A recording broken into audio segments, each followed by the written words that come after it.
नमस्ते बच्चों।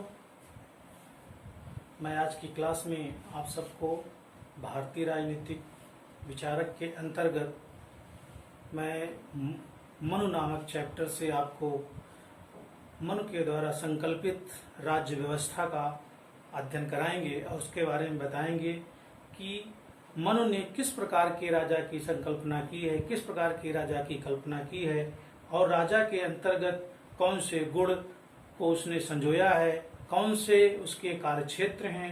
इन सब का वर्णन करते हुए आज हम भारतीय राजनीतिक विचारक के रूप में भगवान मनु के बारे में चर्चा करेंगे। उनकी चर्चा के माध्यम से उनके द्वारा संकल्पित राज्य व्यवस्था का अध्ययन करेंगे। आइए देखते हैं कि मनु ने राज्य की संकल्पना करते हुए उस राज्य के राजा के रूप में क्या क्या गुण विद्यमान किए हैं, उस राजा के पास कौन कौन से गुण होने चाहिए और उसके क्या व्यवस्थाएं होनी चाहिए, क्या विशेषताएं होनी चाहिए। इन सब का अध्ययन हम इस क्लास के माध्यम से कर सकते हैं। आइए हम चर्चा करते हैं। आचार्य मनु के अनुसार राजा के गुण एवं उसके कार्यक्षेत्र की बात करते हैं।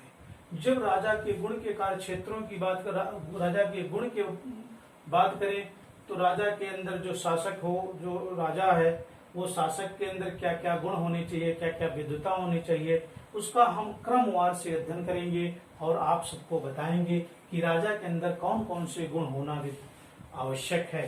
सबसे पहले चर्चा करते हैं कि राजा को भली भांति विद्वान होना चाहिए, अर्थात ज्ञानी होना चाहिए। प्लेटो के अनुसार जिस प्रकार से शासक की संकल्पना की गई है, वैसे ही आदर्श शासक के रूप में राजा को होना चाहिए।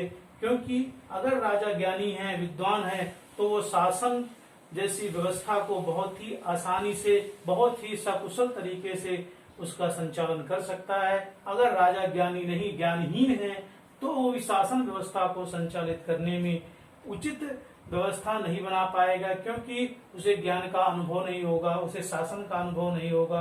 तो इस आधार पर हम कह सकते हैं कि राजा का विद्वान होना अति आवश्यक है। और आचार्य मनु ने अपने राजा के गुण में विद्वान शब्द को जोड़ा है और कहा उस राजा का विद्वान होना अति आवश्यक समझा जाता है।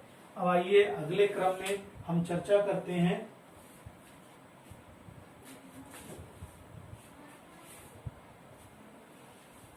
राजा का जो दूसरा गुण है।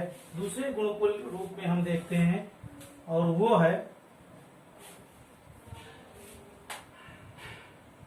इंद्रियों को वश में करना। इंद्रियों को वश में करना। अब इसके अंतर्गत अगर हम चर्चा करें तो ये राजा का, अगर राजा इंद्रियों को राजा अपने वश में नहीं करता है तो इसके भयंकर परिणाम होते हैं।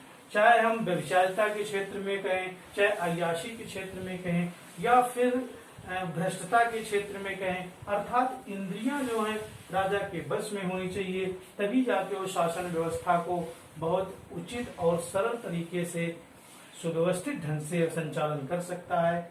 इंद्रियों को बस में कहने का मतलब है कि राजा व्यभिचारी नहीं होना चाहिए, राजा बहुत अधिक मदिरा का सेवन करने वाला नहीं होना चाहिए, नशा युक्त नहीं होना चाहिए, भ्रष्ट नहीं होना चाहिए, राजा ईमानदार हो। अर्थात कहने का मतलब साफ साफ सिद्ध होता है कि वह इंद्रियों को अपने वश में कर सकने की उसके अंदर क्षमता होनी चाहिए। यानी 5 इंद्रियों की चर्चा की जाती है। जब हम इसका अध्ययन करते हैं तो व्यक्ति के अंदर 5 इंद्रियां पाई जाती हैं। वो कौन कौन सी इंद्रियां हैं? तो सबसे पहले हम चर्चा करते हैं ब्रह्मांड इंद्रिय की बात करें तो जिसे मस्तिष्क का नाम लिया जाता है। फिर दूसरे नंबर पे है दृश्य इंद्रिय। दृश्य इंद्रिय का मतलब है देखने का कार्य करती है इंद्रियां। और तीसरे रूप में देखा जाता है जिसे हम घ्राण इंद्रिय कहते हैं। घ्राण का मतलब होता है जिससे हम सूंघ सकते हैं कि क्या सुगंधित है, क्या दुर्गंधित है, इस सब की चर्चा कर सकते हैं। अगर हम चौथे इंद्रिय की बात करें तो जिह्वा का नाम सुना है आपने। जिह्वा क्या है? वो स्वाद इंद्रिय के रूप में जाना जाता है। 4 इंद्रियां हैं। 5वां क्या है? वो है स्पर्श इंद्रिय अर्थात जो हमारे अंदर तो त्वचा है, इस इंद्रिय, यानी कुल मिला के कहने का मतलब कि राजा एक ऐसा होना चाहिए जो अपने इंद्रियों को वश में रखे, क्योंकि अगर उसके जिह्वा के द्वारा उसके द्वारा ऐसे कोई शब्दों का वेग निकाला गया जिससे कि प्रजा में त्राही त्राही मच गई, प्रजा में अव्यवस्था हो गई, तो भी राजा के अवगुण के रूप में सामने आएगा। तो इसलिए कहा गया कि राजा के गुण की जब हम चर्चा करें तो उसमें साफ साफ दिखा गया है कि राजा को जितेंद्रिय होना चाहिए, अर्थात इंद्रियों को वश में रखने वाली क्षमता होनी चाहिए। अगले क्रम में हम चर्चा करते हैं कि राजा को और कौन कौन से गुणों से युक्त होना चाहिए। तीसरे गुण के रूप में देखते हैं मन के अनुसार राजा को न्यायी होना चाहिए। क्या होना चाहिए? न्यायी। राजा तभी न्यायी हो सकता है जब वो ज्ञानी हो। अगर राजा ज्ञानी नहीं है तो न्याय अन्याय में वो फर्क नहीं कर पाएगा। अगर वो फर्क नहीं कर पाएगा तो अच्छा राजा घोषित नहीं किया, क्योंकि प्रजा के बीच जो समस्याएं आएंगी, जिन समस्याओं का निदान करना राजा का परम कर्तव्य होगा। अगर राजा सही तरीके से न्याय नहीं दे पाता है, प्रजा उससे संतुष्ट नहीं है, तो राज्य का शासन बहुत ज्यादा दिन तक चला नहीं पाएगा, क्योंकि राजा के लिए न्यायी होना परम आवश्यक है। वो किसी के साथ दुर्व्यवहार न करे, सबके साथ समान व्यवहार करे, ये राजा का परम महत्वपूर्ण गुण है। अगर राजा न्यायी है तो फिर वो सही तरीके से, सुदृढ़ तरीके से राज्य व्यवस्था को चला सकता है। अब आगे चर्चा करते हैं कि राजा का अगले क्रम में किस गुण की चर्चा की गई, राजा के पास कौन से गुण होने चाहिए जिससे कि राज्य व्यवस्था को सही तरीके से चलाया जाए। आइए चर्चा करते हैं अगले गुण की। चौथे गुण के रूप में शामिल है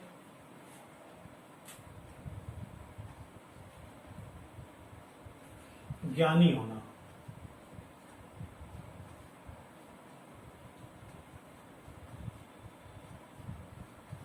इसमें साफ साफ सिद्ध होता है कि आचार्य मनु ने जिस राजा की कल्पना की है, अपने राज्य व्यवस्था में जिस राजा की कल्पना की है, उसमें साफ साफ सिद्ध होता है कि यदि राजा ज्ञानी नहीं है, अर्थात ज्ञानार्जन नहीं की है, उसे सीखने की उसके अंदर ललक नहीं है, नई नई चीज जानने की ललक नहीं है, तो वो राजा क्या हो जाएगा? आलसी प्रवृत्ति का हो जाएगा। जब आलसी प्रवृत्ति का हो जाएगा तो वो ज्ञान अज्ञानता के अंधकार में वो अच्छे कार्यों को करने में सफल सिद्ध नहीं होगा। इसलिए कहा गया है कि राजा के पास ज्ञानी होना भी अति आवश्यक है। शासन की बागडोर उसके हाथ में होनी चाहिए जो ज्ञान और अज्ञान को भली भांति जाने और समझे कि क्या सही है क्या गलत है। आइए अगले क्रम में चर्चा करते हैं राजा का अगला गुण कौन सा होना चाहिए जिसकी चर्चा हम इस रूप में कर सकते हैं।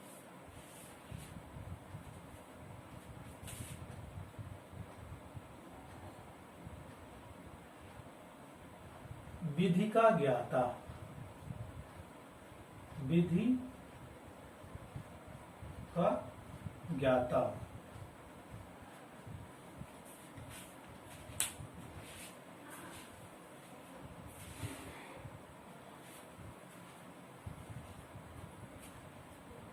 अब इसमें चर्चा करते हैं हम, जो हमारे अंदर एक प्रश्न के रूप में आता है कि राजा को विधि का ज्ञान होना चाहिए, कानून का ज्ञान होना चाहिए। अगर उसे कानून का ज्ञान नहीं है तो वो न्याय और अन्याय की बात तो दूर, वो जान ही नहीं पाएगा क्या कानून सही है क्या गलत है। तो इस आधार पे हम कह सकते हैं कि राजा को विधि का ज्ञाता होना चाहिए, विधि का जानकार होना चाहिए, और उसके साथ साथ उसके जो सलाहकार हैं, विधिक परामर्श करता है, वो भी ज्ञानार्जन कर चुके हों, उनका उस क्षेत्र में नॉलेज हो, अनुभव हो, तब जाके कहीं शासन व्यवस्था को सुचारू ढंग से चलाने में सफलता प्राप्त होगी। अब आगे हम चर्चा करते हैं, इसी क्रम में हम बढ़ते हुए आगे देखते हैं कि राजा के और कौन से गुण होने चाहिए जिससे कि शासन व्यवस्था को सही तरीके से, सफल तरीके से संपन्न की जा सकती है।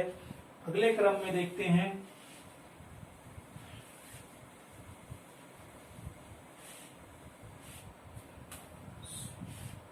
सातवें क्रम के रूप में देखते हैं, राजा को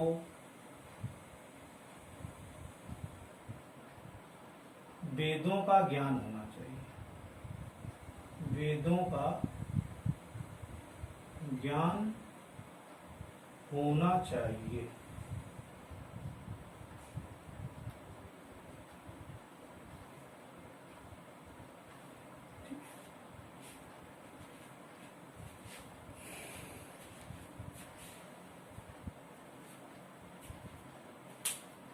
आइए हम चर्चा करते हैं, इस पर देखते हैं कि किस प्रकार से राजा अपने कार्य में सफल होगा, राजा के अच्छे गुण में शामिल किए जाएंगे। हमें आचार्य मनु ने जिस प्रकार की राज्य व्यवस्था की कल्पना की है, जिस प्रकार की राज्य व्यवस्था स्थापित की है, उसमें राजा को सातवें गुण के रूप में, एक अगले गुण के रूप में कौन कौन से उसके अंदर होना चाहिए। तो सबसे पहली बात उन्होंने कहा है कि वेदों का ज्ञान होना चाहिए। ये एकदम स्पष्ट हो कि वेद कितने हैं, वेदों के अंदर क्या क्या निहित है, उसके अंदर क्या हमारे संचालन व्यवस्था संबंधित क्या हमको बताया गया है, क्या जाना गया है, काव्यों और महाकाव्यों में किस प्रकार से शासन व्यवस्था की चर्चा की गई है, उन सब की चर्चा करनी चाहिए। पहले तो सबसे पहले हमें जाना चाहिए वेदों की संख्या क्या है। तो वेदों की संख्या के रूप में देखते हैं, राजा को चारों वेदों का ज्ञान होना चाहिए, क्योंकि वहीं से शासन व्यवस्था को अच्छी तरीके से चलाने की विधि ज्ञान प्राप्त होते हैं। जैसे अगर कहें तो चाहे वो सामवेद हो, चाहे वो ऋग्वेद हो, चाहे अथर्ववेद हो, चाहे यजुर्वेद हो, सारे वेदों का अध्ययन करने के साथ साथ उससे परिचित होना चाहिए। राजा को, शासक को परिचित हो जाना चाहिए, क्योंकि अगर ना हो, ऐसी परिस्थितियों में अगर उसको ज्ञान ना हो तो उसको जानने की इच्छा उसके अंतर्गत हो और उसको प्रयासरत हो कि वो वेदों का अध्ययन करे, ताकि उसके राज्य की शासन व्यवस्था सही ढंग से संचालित की जा सके, सही रूप से उसको संपन्न की जा सके और वो एक अच्छे राजा, अच्छे शासक के रूप में प्रजा के सामने उपस्थित हो। तो ये हम कह सकते हैं कि राजा के अंदर इन तमाम गुणों की खान होनी चाहिए, जिससे कि वो शासन व्यवस्था में अपने कार्य को सही तरीके से कर सके। आइए अगले क्रम में हम चर्चा करते हैं कि राजा के प्रमुख गुण और कौन से होने चाहिए, अगला क्रम कौन सा है, उसकी चर्चा करते हैं।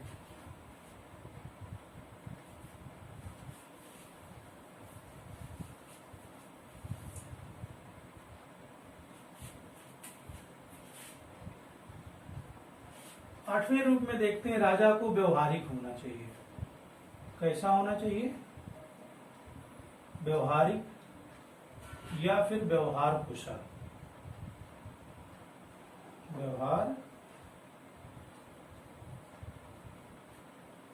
कुशल।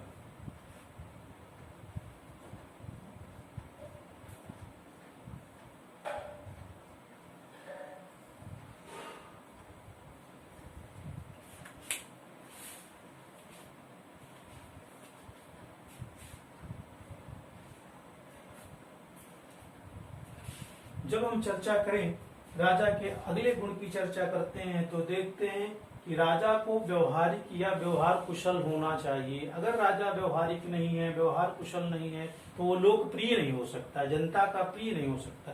जब जनता का प्रिय नहीं हो सकता, फिर जिसको जनता ना चाहे, फिर वो राजा राजा कहलाने के लायक नहीं। अर्थात राजा को जनप्रिय होना चाहिए, लोकप्रिय राजा के रूप में अपने आप को साबित करना चाहिए और अपने व्यवहारों में नए नए चीज शामिल करना चाहिए, जिससे कि जनता उससे खुश रहे और अपने कार्यों को इतना कुशल बनाए, इतना न्यायपूर्ण बनाए कि जनता उसकी चर्चा करे, जनता उसको सराहना करे, जनता उसको कभी जो है दुर्व्यवहार से ना देखे। तो ये राजा के अंदर गुण विद्यमान होने चाहिए और निरंतर उसे इन्हीं क्षेत्रों में प्रगति करनी चाहिए, तब जाके कहीं वो राजा एक सफल शासक के रूप में सिद्ध होगा। आचार्य मनु के अनुसार राजा के जो गुण हमने आपके सामने इस क्लास के माध्यम से रखे हैं, इसके अलावा भी और गुण विद्यमान होने चाहिए। राजा जितना भी अच्छे गुणों से संपन्न हो, उतना ही राज्य व्यवस्था सही तरीके से चलाया जा सकता है, जिनको हम अन्य श्रेणियों में शामिल कर सकते हैं।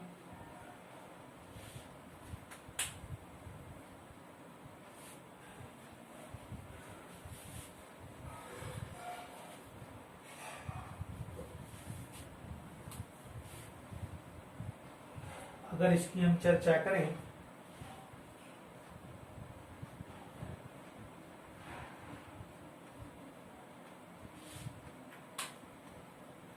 राजा के अंदर इसके अलावा जितने हमने आज चर्चा की इस क्लास के माध्यम से बताया, इसके अलावा भी अन्य गुण विद्यमान होने चाहिए। अगर वो कुछ गुण से संपन्न नहीं है तो उसे सीखने का प्रयास करना चाहिए, उसे ग्रहित करना चाहिए, उसे अनुकरण किसी न किसी के आधार पर करना चाहिए। जिसका विश्व में जिस शासक का अच्छी व्यवस्था उसकी है, अच्छी शासन व्यवस्था, अच्छी सैन्य व्यवस्था, अच्छी उसकी विदेश नीति है, उसका अनुकरण करें और उसको सीखें और अपने अंदर की अपने राज्य में उस जैसी शासन व्यवस्था को स्थापित करने का प्रयास करें। बस आगे हम चर्चा करते हैं। अब हम चर्चा करते हैं कि राजा का कार्य क्षेत्र क्या होना चाहिए, राजा के कार्य कौन कौन से होने चाहिए, उनकी चर्चा हम करते हैं। देखते हैं कि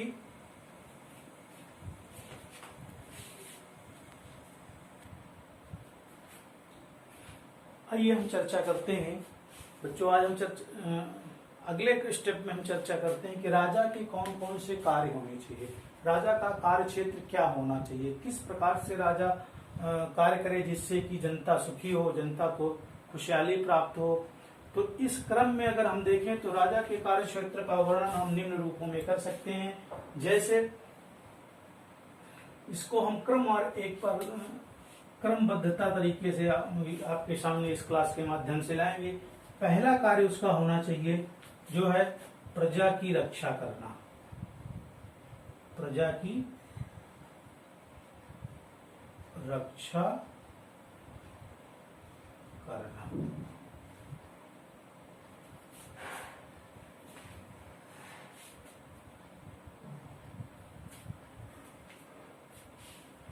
प्रजा की रक्षा कैसे करें? राजा का ये प्रथम कर्तव्य है, प्रथम कर्तव्य है कि जिस क्षेत्र में जिस राज्य का वो राजा है वहां की प्रजा की रक्षा करने का उत्तरदायित्व उसका होना चाहिए।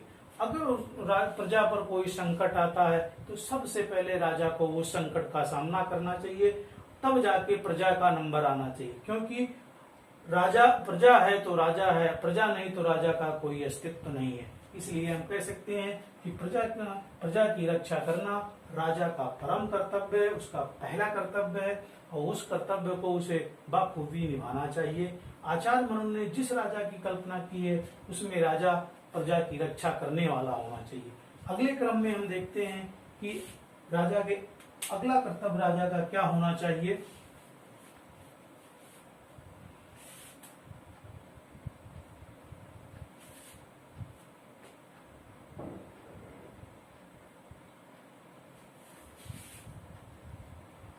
प्रजा का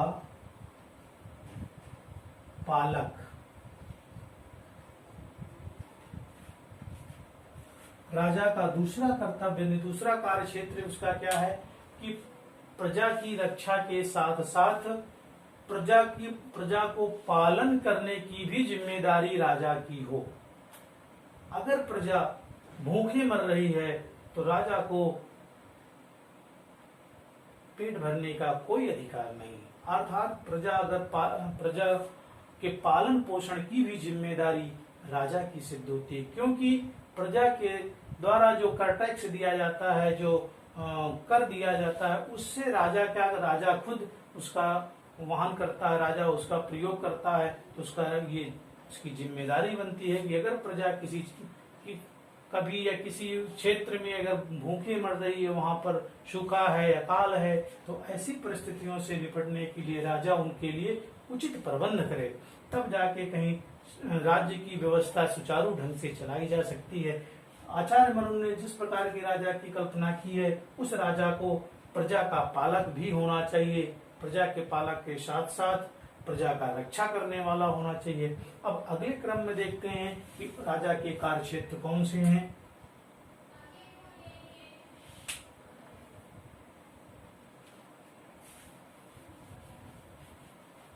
अगला राजा का कार्य क्षेत्र होना चाहिए लोक कल्याण करना। क्या करना? लोक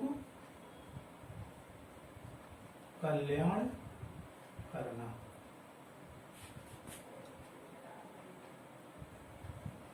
या लोक कल्याणकारी। राजा का अगला जो टर्म्स होना, अगला पॉइंट्स जो है, अगला बिंदु जो है जिस उसका जो कार्य क्षेत्र है वो है लोक कल्याणकारी कार्य क्षेत्र। अर्थात राजा के द्वारा जो भी कार्य किए जाएं वो जनता के हित के हों, जनता के सुविधाओं के लिए हों, जनता के कल्याण के लिए हों, जनता का उसमें लाभ हो। ऐसा राजा के द्वारा कोई कार्य न किया जाए जिससे कि जनता को नुकसान हो, जनता उससे ग्रसित हो, जनता उससे परेशान हो। अर्थात राजा ऐसे कार्य को करेगा जो लोक कल्याणकारी हो। लोक कल्याणकारी राज्य की स्थापना की जाए, राजा के द्वारा लोक कल्याणकारी कार्य किए जाएं, जनता के लिए कार्य किए जाएं, चाहे वो शिक्षा संबंधित हो, चाहे वो स्वास्थ्य संबंधित हो, चाहे उनके रहन सहन की संबंधित हो, चाहे वो उनके रोजगार से जुड़ी हुई चीजें हों, इन सब की चर्चा की जा सकती है। तो हम ये कह सकते हैं कि आचार मनु के अनुसार जिस राजा की कल्पना की गई है उसका कार्य क्षेत्र जो है लोक कल्याणकारी क्षेत्र होना चाहिए। अगले क्रम में हम देखते हैं कि राजा का कार्य क्षेत्र क्या निश्चित किया गया है।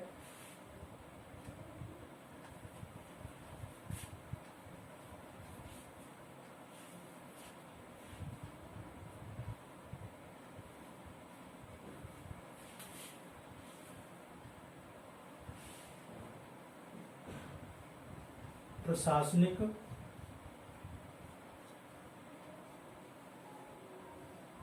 व्यवस्थाओं का निर्वाह करना चाहिए।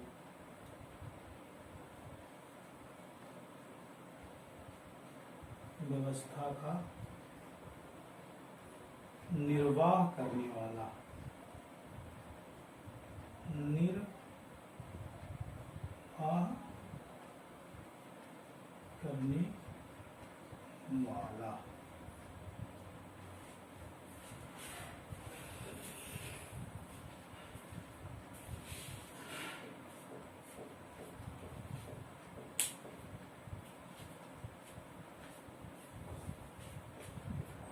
आचार्य मनु के अनुसार राजा के जो कार्य क्षेत्र बताए जा रहे हैं उसमें से चौथे कार्य क्षेत्र की जब हम चर्चा करते हैं तो उसमें साफ साफ दिखाई देता है कि प्रशासनिक व्यवस्था का निर्वाह करने वाला होना चाहिए।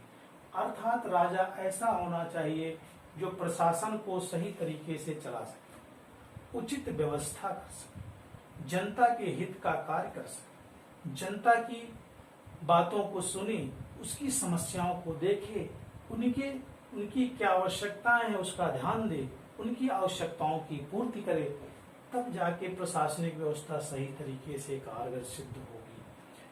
तो इस रूप में कह सकते हैं कि राजा का कार्य क्षेत्र प्रशासनिक व्यवस्था का निर्वाह करना, प्रशासनिक व्यवस्था का संचालन करना भी है। अगले क्रम में हम चर्चा करते हैं कि राजा का कार्य क्षेत्र क्या निश्चित किया गया है।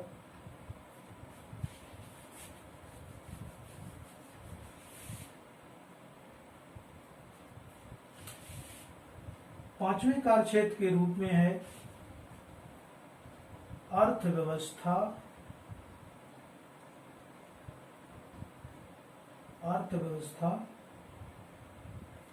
का निर्वाह करना,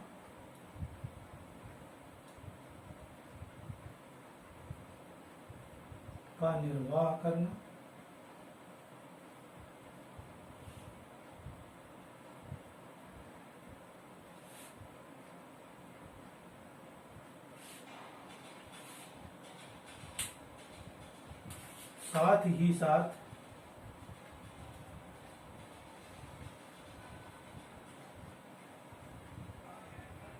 संचालन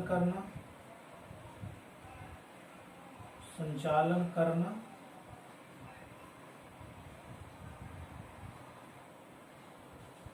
तथा नियंत्रण करना।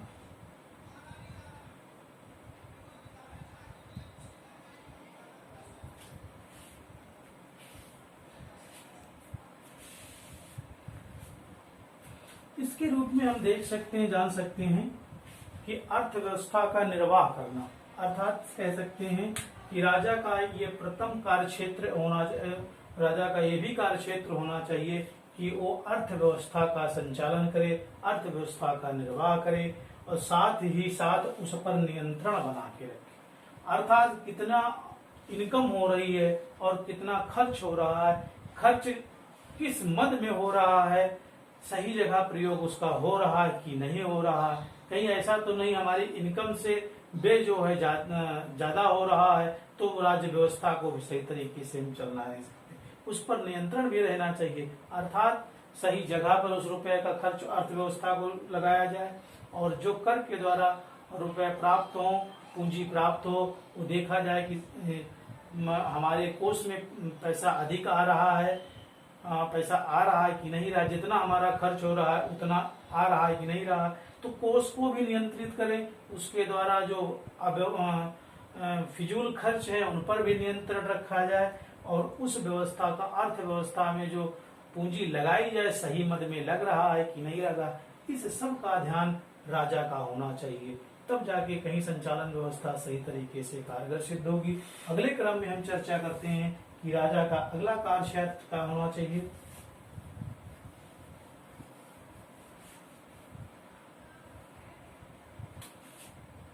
छठे रूप में देखते हैं राजा को न्याय की व्यवस्था करनी चाहिए। न्याय की व्यवस्था करनी चाहिए। न्याय की व्यवस्था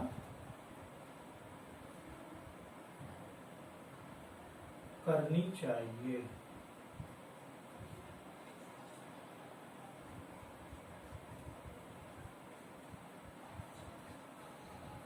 इससे साफ जाहिर होता है कि राजा का अगला कार्य जो होना चाहिए, प्रजा के लिए न्याय की व्यवस्था करे,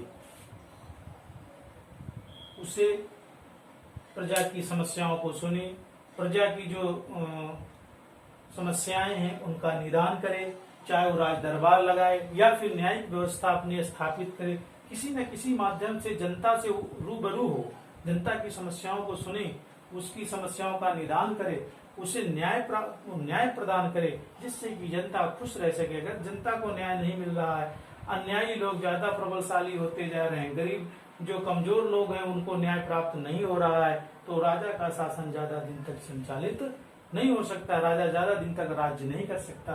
तो आचार्य मनन ने जिस राजा की संकल्पना की है उस राजा के अंदर न्याय की कार्य क्षमता होनी चाहिए, न्याय करने की व्यवस्था उसको करना चाहिए, ये उसके कार्य क्षेत्र के अंतर्गत आता है। अगले क्रम में हम चर्चा करते हैं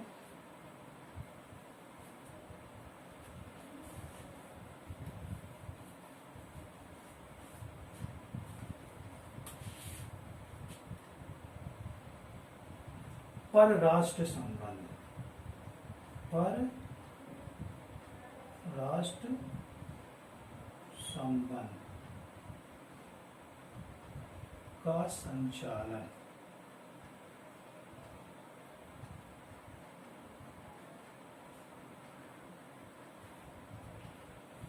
ये हम देखते हैं कि आचार्य मनु ने जिस राजा की कल्पना की है, जिस प्रकार की राजा की कल्पना की है, उस राजा के अंदर जो उसका कार्य क्षेत्र है, जो सुनिश्चित किया गया है कि परराष्ट्र का मतलब है अपने राष्ट्र के अलावा जो दूसरा राष्ट्र है उसके साथ हमारे क्या संबंध होंगी। अर्थात आज की परिभाषा में अगर हम देखें तो परराष्ट्र का मतलब है कि हमारी फॉरेन पॉलिसी क्या होनी चाहिए, विदेश नीति क्या होनी चाहिए, हमारे दूसरे देशों के साथ हमारे कैसे संबंध है, मधुर संबंध है या फिर कटुक संबंध है, इनका संचालन करना चाहिए। तो राजा को ज्यादा से ज्यादा कोशिश ये करनी चाहिए कि परराष्ट्र नहीं कि दूसरे राष्ट्रों के साथ हमारे संबंध मधुर हो, हमें किसी के साथ शत्रुता का व्यवहार ना हो, अधिकतर हमारी मित्रता के व्यवहार हो, ताकि इसको हम अपने राज्य को विस्तार कर सके और अपने साम्राज्य को बढ़ा सके, उसकी स्थिति को मजबूत कर सके, तब जाके कहीं हम एक सफल राजा के रूप में सिद्ध होंगे। तो मनु ने जिस प्रकार की राजा की कल्पना की है उसके अंदर अभी हमने गुणों की चर्चा की थी, फिर उसके कार्य क्षेत्रों की चर्चा की है। इस क्लास के माध्यम हमने आपको बताया कि राजा उस मनु के अनुसार जो जिस राजा की संकल्पना की गई है उसके गुण कौन कौन से हैं, उसके कार्य क्षेत्र कौन कौन से हैं, हमने आपके सामने इस क्लास के माध्यम से बताया, समझाया।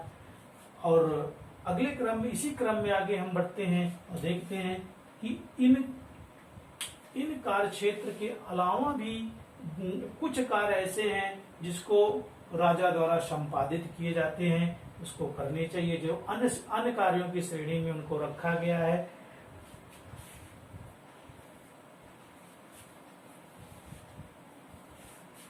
आठवें रूप में देख लेते हैं राजा के द्वारा अन्य कार्य।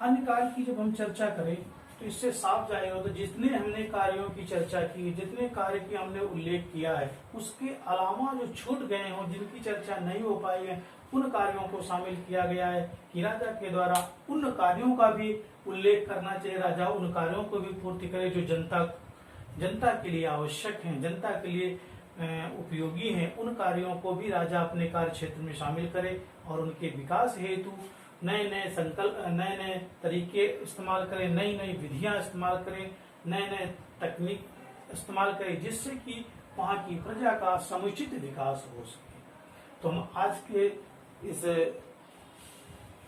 क्लास में मैंने आचार मन के अनुसार जिस राजा की संकल्पना की है, उस राजा के बारे में हमने आपके सामने स्टेप बाय स्टेप रखा।